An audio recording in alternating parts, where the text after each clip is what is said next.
আমরা হয়তোবা আমাদের রিজিক নিয়ে, আমাদের হায়াত নিয়ে খুব টেনশনে আছি, চিন্তায় আছি।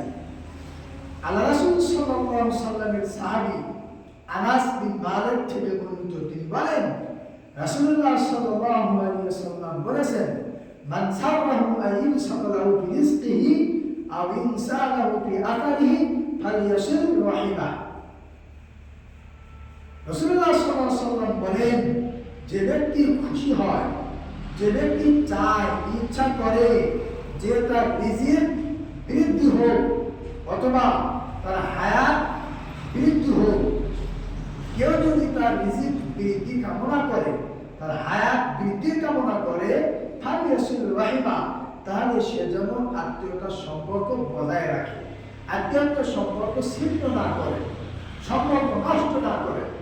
অপর এক হাদিসে রাসূলুল্লাহ সাল্লাল্লাহু আলাইহি ওয়াসাল্লাম বলেছেন, লা ইয়াদখুলুল জান্নাতা কাতিউর রাহিম, আত্মীয়তার সম্পর্ক ছিন্নকারী, নষ্টকারী জান্নাতে যাবে না। তাহলে আত্মীয়তার সম্পর্ক ছিন্ন করা যাবে না। যদি আমরা আত্মীয়তার সম্পর্ক বজায় রাখি, তাদের সাথে সুসম্পর্ক রাখি, তাহলে এই সুসম্পর্কের মাধ্যমে আল্লাহ রাব্বুল আলামিন আমাদের রিজিকে বরকত দিবেন, আমাদের হায়াতে বরকত দিবেন। এটাই হচ্ছে হায়াত আর রিজিক বৃদ্ধি পাওয়া। আনাস বিন মালিক, আমরা নাম শুনেছি, তার একটু আজকে আলোচনার শেষ মুহূর্তে একটুখানি তার জীবনী বলি। আনাস বিন মালিক বলছেন, খাদিমতুন নবিয়্যা সাল্লাল্লাহু আলাইহি ওয়াসাল্লাম আশারা সানাওয়াত, আমি নবী সাল্লাল্লাহু আলাইহি ওয়াসাল্লামের 10 বছর খেদমত করেছি। আমি তার খাদেম ছিলাম 10 বছর।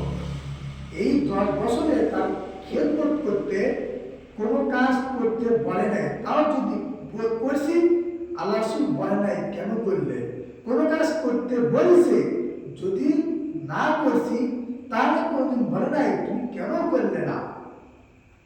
দেখেন, কাজ করতে বলেছে, করে নাই, তাও বলে নাই কেন করলে না, অথবা কাজ করতে বলেছে, করে নাই। এইভাবে আল্লাহ রাসূল সাল্লাল্লাহু আলাইহি ওয়াসাল্লাম তাকে কোনোদিন কিছু বলে নাই। আজকে তার উম্মত হয়ে আমরা যে দায়িত্ব পথে রয়েছি, যার অধীনে কর্মচারী রয়েছে, দায়িত্বশীল ব্যক্তির অধীনে যেগুলো যত লোক রয়েছে, আমরা সে সমস্ত কর্মচারীর সাথে আমরা কি বিহেভ করছি, কি ব্যবহার করছি। আপনি হন না রাসূলের মতন একটু দয়ালু। আমরা যদি তাদের মতো হই, সাহাবীদের মতো হই, নিজে চিন্তা করি, তাহলেই তো আমরা পারি। ভাইরা আমার, রাসূলুল্লাহ সাল্লাল্লাহু আলাইহি ওয়াসাল্লাম বলেছেন, কুল্লুকুম রাঈন ওয়া কুল্লুকুম মাসউলুন আন রাঈয়াতিহি, তোমাদের প্রত্যেকেই দায়িত্বশীল, প্রত্যেকেই তার দায়িত্ব সম্পর্কে জিজ্ঞাসিত হবে, কিয়ামতের মাঠে জিজ্ঞাসা করবেন।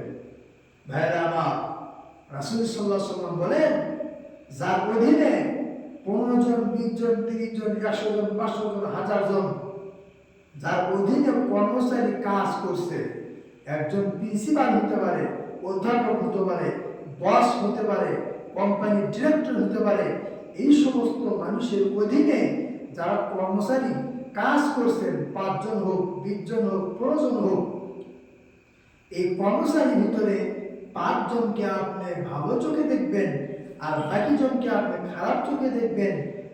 রাসূল সাল্লাল্লাহু আলাইহি ওয়াসাল্লাম বলেছেন, তারা জান্নাতে যাবে না তো যাবে না, তারা জান্নাতের ঘ্রাণ পর্যন্ত পাবে না।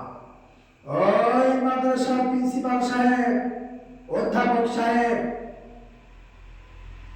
বিভিন্ন কোম্পানির ডিরেক্টর সাহেব, বস সাহেব, মেম্বার, চেয়ারম্যান, এমপি, মন্ত্রী সাহেব, যত দায়িত্বশীল ব্যক্তি রয়েছেন, যাদের আন্ডারে, যাদের অধীনে বিভিন্ন কর্মচারী রয়েছে, আপনাদেরকে বলছি, আপনারা সাবধান হয়ে যান।